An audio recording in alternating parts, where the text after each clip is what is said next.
l'òmnibus Ripert i la mobilitat a la Terrassa de 1920. Crònica d'una innovació audaç i el seu viatge efímer entre cavalls i electricitat. Una anàlisi tècnica del primer gran repte connectiu de la ciutat. Una ciutat dividida entre la tensió obrera i l'efervescència comercial. Vagues paralitzants al ram de la metal·lúrgia i a l'empresa la canadenca. Economia de carrer, auge de la compravenda de roba usada, fins a 50 pessetes per vestit. Sabates a la botiga, reventa sabaters, rebaixades a 23 pessetes. Novetats tècniques, venda de llanternes portàtils lot a la Font Vella. Oci i evasió, balls de cap de setmana a l'esplèndid Saló Las Delícies. Projeccions cinematogràfiques al Teatre Recreu. El Gran Buit Connectiu, dues estacions aïllades. Amb l'arribada del ferrocarril elèctric, els passatgers i les mercaderies necessitaven urgentment un enllaç intern per moure's entre les dues grans terminals, Estació del Nord i Baixador dels Catalans, en una ciutat industrial en expansió. L'expedient Socarrats, llum verda a l'òmnibus. Promotor, Laureà Socarrats i Cabassa. Data d'aprovació municipal, 1 de setembre de 1920. Inauguració oficial, dissabte 11 de setembre de 1920. Cita de premsa. La companyia explotadora d'aquest servei, plena de bons intents, està disposada a establir nous trajectes.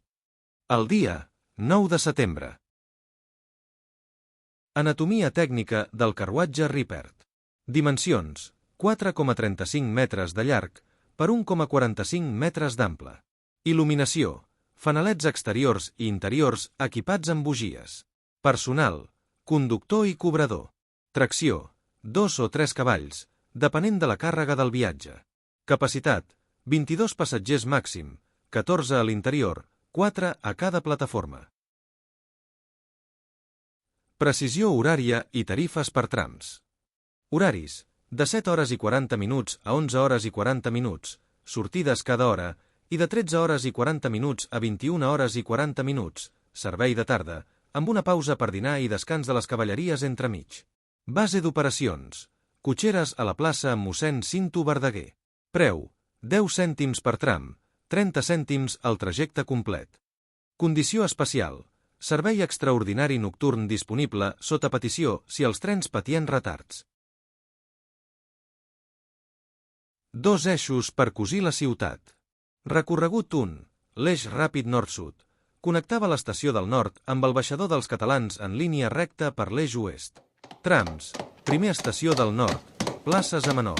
Segon plaça Zamenhof, inici Rambla. Tercer, inici Rambla Baixador. Recorregut 2, el tom comercial pel centre, ruta serpentejant pel cor antic. Trams. Primer, Creu Gran Passeig. Segon, Passeig Plaça Vella. I tercer, plaça Vella Baixador. L'eix oest i el repte insalubre de la Rambla. L'any 1920, la Rambla era encara una riera a cel obert, insalubre i sense il·luminació, fet que obligava l'òmnibus a fer una sortida obligada pel carrer Vinyals, ja que els passatgers no podien transitar a peu per la Rambla.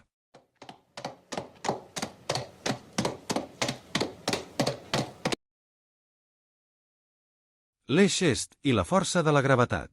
La ruta de tornada s'havia de desviar obligatòriament, passant per Gavatxons, Sant Pere i Sant Fructuós, per evitar la forta pujada de la Font Vella, que era inassumible per als cavalls amb el vehicle carregat.